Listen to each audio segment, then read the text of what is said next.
In this episode of Travelogue, join us as we embark on the Silk Road to visit the gatekeeper of ancient China, Jia Guan. We'll journey back in time, fly across canyons, creep through tombs, and scramble across glaciers. So sit back and enjoy.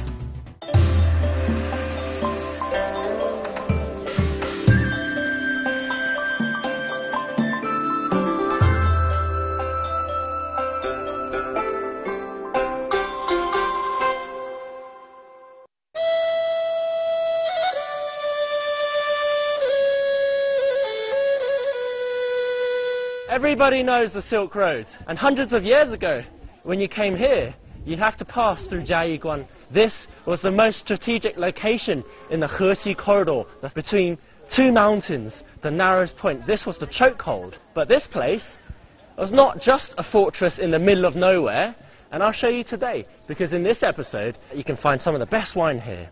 You can find murals from 1600 years ago of life on the Silk Road, painted on the bricks of underground tombs, and we might even get a bit of ice in it. I'm Taran, welcome to Travelogue, and welcome to Jiayiguan. Jiayiguan, the mouth of China, a place that once guarded the entrance to the Middle Kingdom and the thriving artery of the Silk Road, a 650-year-old Ming Dynasty fortress built to withstand the strongest of enemies, an impenetrable labyrinth. Now, first of all, you see this, the gate of Jiayiguan, and it looks deceptively simple. But firstly, you see this wall blocking your path. This is actually a very, very special wall. It's called a double cork, and it gives you two choices. You go either left or you go right. You don't know where to go, so I'm going to go left and see what's over there. There's a trap, nothing there. So I'm going to run towards this way. This is still, mind you, between two walls, so I don't know what's going on. I'm looking around. If I head that way, I'll be stuck between two walls again. I'll be losing more men. But I come here and I see this wall, this last gate, and it's my refuge. I break through. Four walls on every single side. Soldiers shooting me, pelting with stones. But if I do make it past this place, then I'm home free. That is the real McCoy.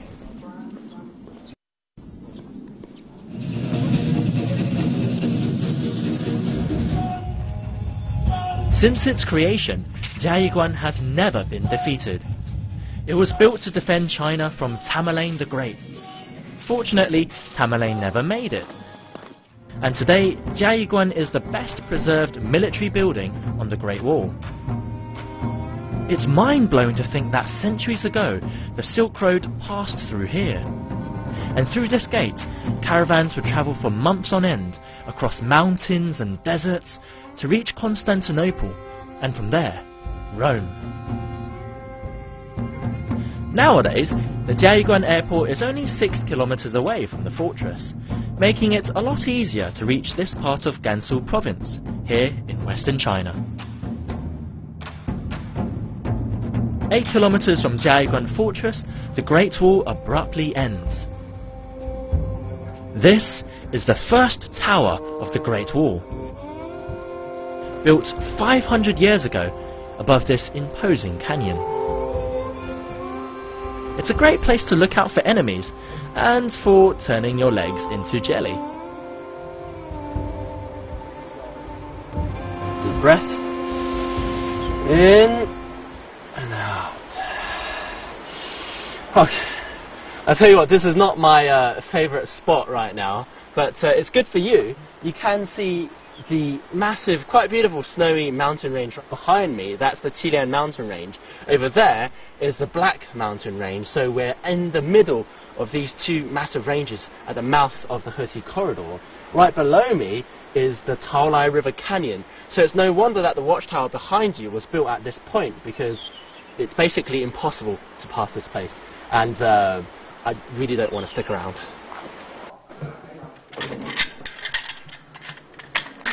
Nowadays, crossing the canyon is as easy as buying a ticket and strapping yourself onto a zip line. Alright, well, I have to do this. We've made this tight enough. And I read before I came up here on the board beneath that people with heart disease, who have high blood pressure, kids, people who are afraid of heights, and pregnant ladies should not come up here. I am all of the above except for pregnant. I'm ready to go. God! Oh my God!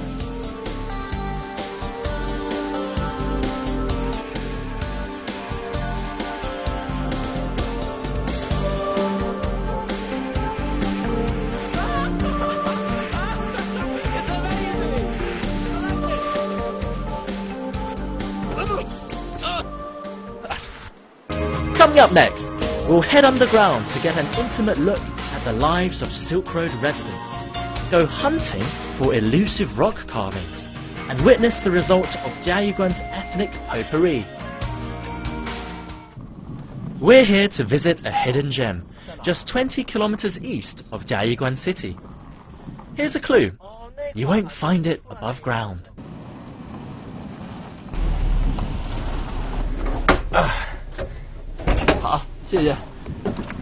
Oh God, I'm so sorry, I'm very, very sorry, because do you know what? This entire place, every single step I take is potentially stepping on someone's tomb. This entire place, as far as all of the trees you can see, is filled with ancient tombs from about 1,600 years ago. So that was until around the fall of the Roman Empire. But this place has about, I think, 1,000 to 2,000 tombs. So there's going to be a lot of ancestors who'll be very angry with me today. 好，欢迎欢迎。是从哪里走？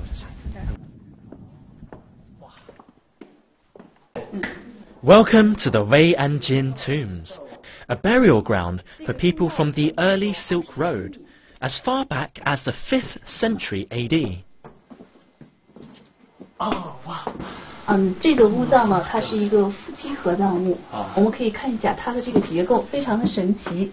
我们看到呢，用砖修砌，但是呢不采用任何的粘合剂。顶部更有意思了，它像一个倒扣的斗，它的每一个面我们可以看到，它都是以这种大小不同的等腰三角形构成。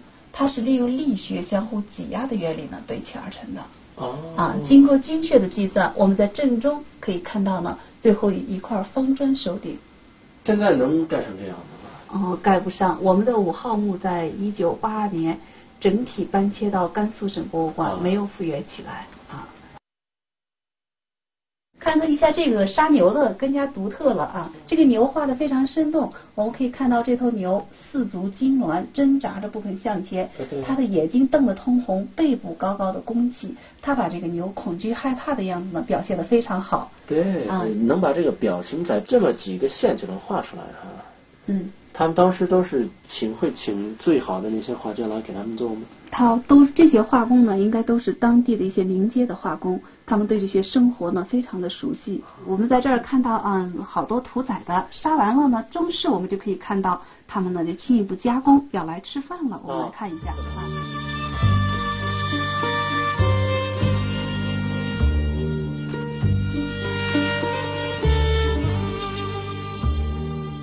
Since ancient times, Chinese people have always had a more pragmatic approach to the afterlife. Instead of being sent to heaven or hell, when you died, you simply lived on in the next realm. But to make sure you have a comfortable afterlife, you'd be buried with spirit objects that represent things you used to own. The owner of this tomb was a government official, and it's thanks to his extensive murals that we're able to so vividly see how people lived on the Silk Road 1600 years ago. Just to discover this kind of thing, so intricately detailed with the daily life of people on the Silk Road, it's like a historical tomb, like a library of lifestyles back then on the Silk Road. I mean, just think about it. Over on the west side, ancient Rome was in the middle of collapse, and here you are, people eating char, sheep kebab basically, and playing the lute. It's incredible, absolutely incredible. At the Black Mountain Range, 20 kilometers northwest of Jiayuguan City, there are murals dating even further back. But they can be difficult to find, especially under the glare of the sun.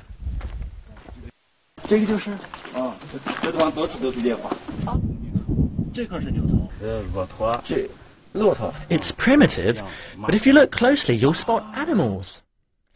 Incredibly, these are rock carvings from the 3rd century BC of horses, camels, and rams.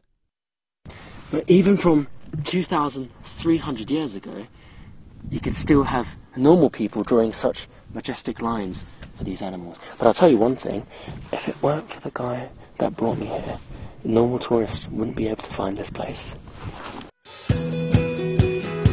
Many of Jiayuguan's sites are within 30 minutes drive of its city, making it a great place to set out from.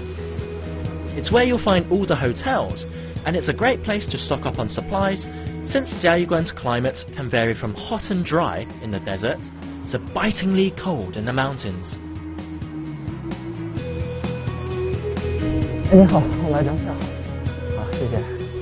So, not many people realise that this place isn't just populated by ethnic Han Chinese, but also ethnic Uyghurs and, of course, ethnic Tibetans. So we're going to go check out this lamassery, and it's just right over there in the mountains behind me.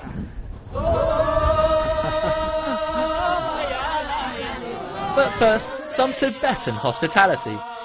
And no, we're not being toasted with bowls of water, but 3 bowls of hard liquor each. Third one to come. Thanks to its location on the Silk Road, this area has always been a bit of an ethnic melting pot. And here in Renshu Mountain is a perfect example. The 3 religions of Chinese Buddhism, Tibetan Buddhism, and Taoism standing side by side. This is, in fact, a Chinese Buddhist temple for fertility. But it's looked after by Taoist nuns. And they tell me that inside, you can find murals painted in the style of Tibetan Buddhism.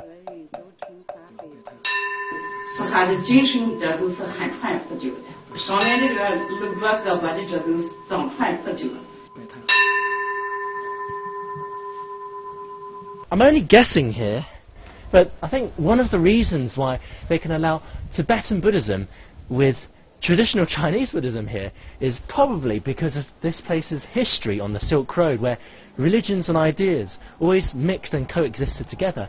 And even though it leaves you a bit confused, it's still pretty awe-inspiring, I have to say.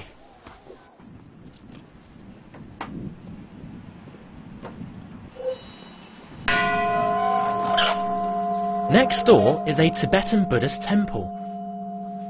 It's dedicated to the deity of wisdom, Renshu, which also happens to be the name of the mountain we're on. Renshu is always seen holding a flaming sword of wisdom in his right hand that's used to cut through clouds of ignorance.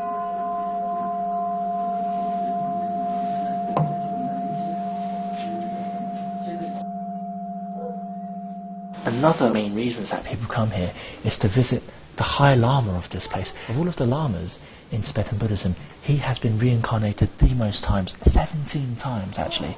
Unfortunately, he's not here today, but people also see him to cure illnesses. He's a Tibetan doctor, so perhaps sometime you might be able to meet him too.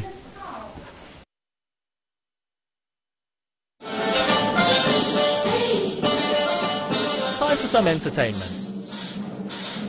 Because there are so many ethnic minorities here, an evening show is a great way to relax and learn a bit about these cultures at the same time.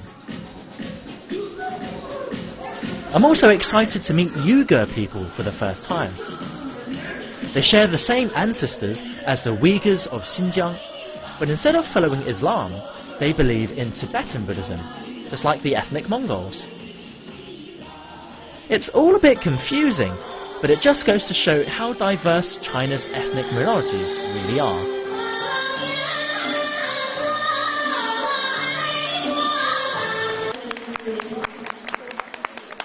Do you know what? I think we often have a misconception of ethnic minorities. We always think that they're going to be performing on grasslands, next to sheep and yurts. But actually, it's okay to be modernising. It's okay because it's tradition and you've got evolution coming at the same time.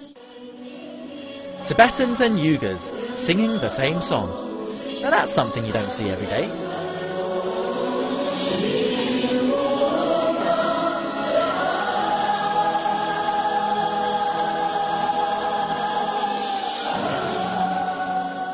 Coming up next, make sure your liver's prepared as we sample the wines of the Hersey Corridor. Discover something that defies the laws of physics and attempt to conquer Asia's most accessible glacier.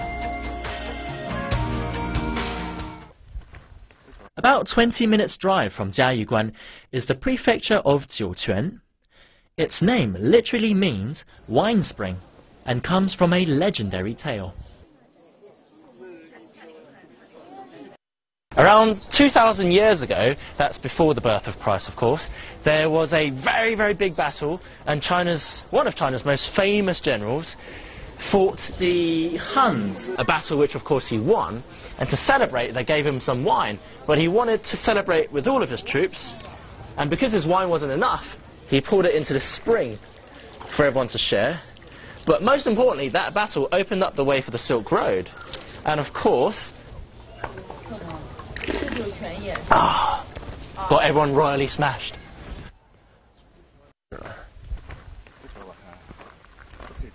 This part of the Hersey Corridor was historically known for its wine, and a special kind of wine glass made out of Qilian jade. Choices, choices, choices. I mean, there are so many different types of cup here. I mean, I don't know what to choose, and they're all not very cheap, but this one, this is best. It looks like it's fit for the emperor, but then again it is, because this kind of cup was given as tribute to the emperor 3,000 years ago, and these two things will stop you from getting drunk too. So this is pretty useful, but you really don't want to break this. This cup is made of the natural jade. Right. It cannot glory in the dark. In the old time, when they pour the alcohol into the cup, the water go beyond the rim of cup, but not go outside. They like as bright as mirror. Wow. In moonlight, reflect on top of the cup. So cup become the bright. People call this cup luminous jade cup. Okay. So until today, this cup has very romantic and a beautiful name. Wow. Nice. We've got the cup, and now it's time to check out the wine. Whoa.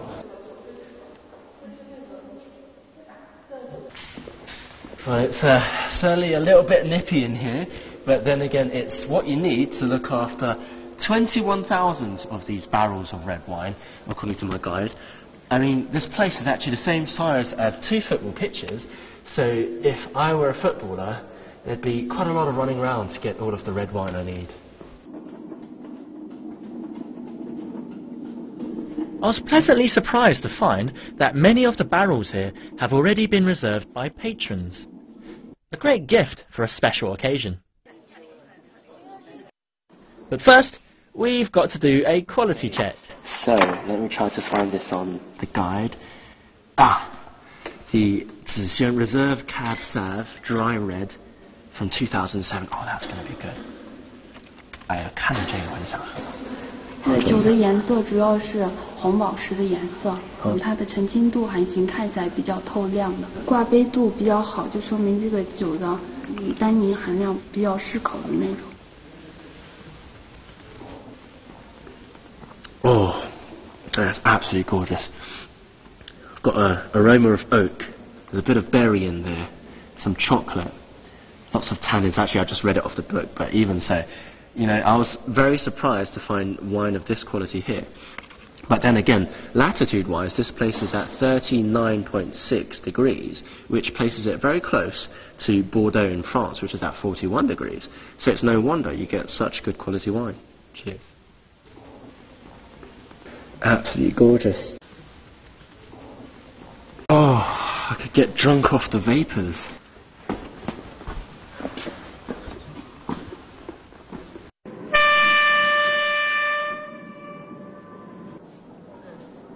There's nothing quite like getting up early in the morning and facing the freezing winds to put some sense back into your system. Oh, God. I made it. I've just gone and bought China's cheapest train ticket at 4.5 kwai. And I'm really excited today because we're going to head towards the July 1st glacier, which is Asia's most accessible glacier. It's the closest to town, and it's going to take us roughly 1.5 hours to get there by train. Really looking forward to it. All of the things you need for a successful glacier trip. So of course, firstly, you need a nice cotton hat to keep you nice and warm. Of course, some hot water for when it gets a bit too cold up there. Sunglasses to look cool, and you don't want to end up like a panda. Lip gloss for people with tender lips. Scarf, compass just in case you lose your bearings, your gloves, your suntan lotion, and of course the most important tool, your camera, which you can't forget. Mine broke, so I got another one. But here's some successful trick. This has got to be one of the world's prettiest ticket centres, with 3,800 metres above sea level. That's about half the cruising height of commercial airlines. And we're going to go see this. As if that's not enough, you can even post it back home. It might look easy on paper, but when you're at this altitude, you really have to take it slow. It's a bit tiring, but it really does feel like you're at the top of the world here. I mean, we're already over 4,300 metres, and despite being quite cool up here, snow and everything, it gets quite hot, and you do get a bit breathless. Due to the lack of tree coverage, the air's a lot thinner up here, and I'm finding I have to rest almost every 5 minutes. The upside is I get more time to admire the views.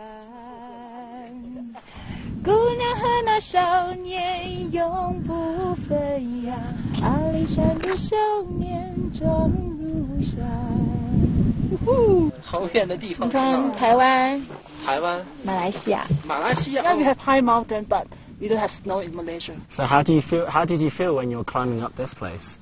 Very tough. Cannot breathe. Tough, yeah.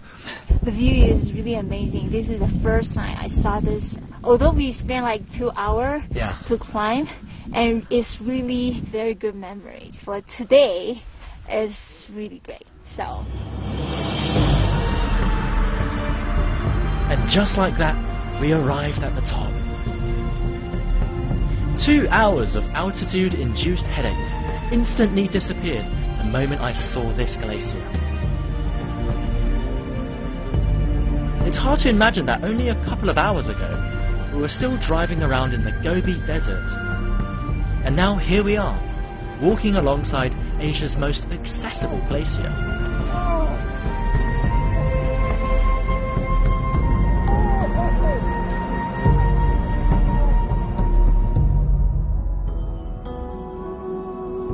But most of all, this place makes me realise just how amazing human ingenuity can be. That 2,000 years ago, people etched out the Silk Road through thousands of miles of inhospitable terrain, built a wall to surround all of China, and a fortress in the middle of nowhere to protect all of this. It really is the stuff of legends. 我们在广东的话，一年四季常青，从来没有见过雪。看到这么多雪，我感觉到很激动。虽然经历了很多辛苦、很多艰辛，但是呢，你会觉得呢，一切都是很值得的。Have you ever seen something this beautiful? Look at that, the icicles. I want to get close, but it's a little bit dangerous. You've got to watch your footing, because you never know when you might fall down. Oh, Jesus. Yeah, no idea how scary this feels, because I don't know when I might be stepping into an ice river that just shoots thousands of meters beneath. Water The best kind. This beautiful little icicle. So, who'd have thought that out here in the Gobi Desert you could find something like this, or some of the best wine in the entire world, Asia's most accessible glacier, a 1,000-year-old icicle, and a perfect glass of red. I have to tell you, this entire trip has surpassed my expectations in every single way. And I hope that when you come here, you'll feel the same. I'm Taran. You've been watching Travelogue. Thanks for watching.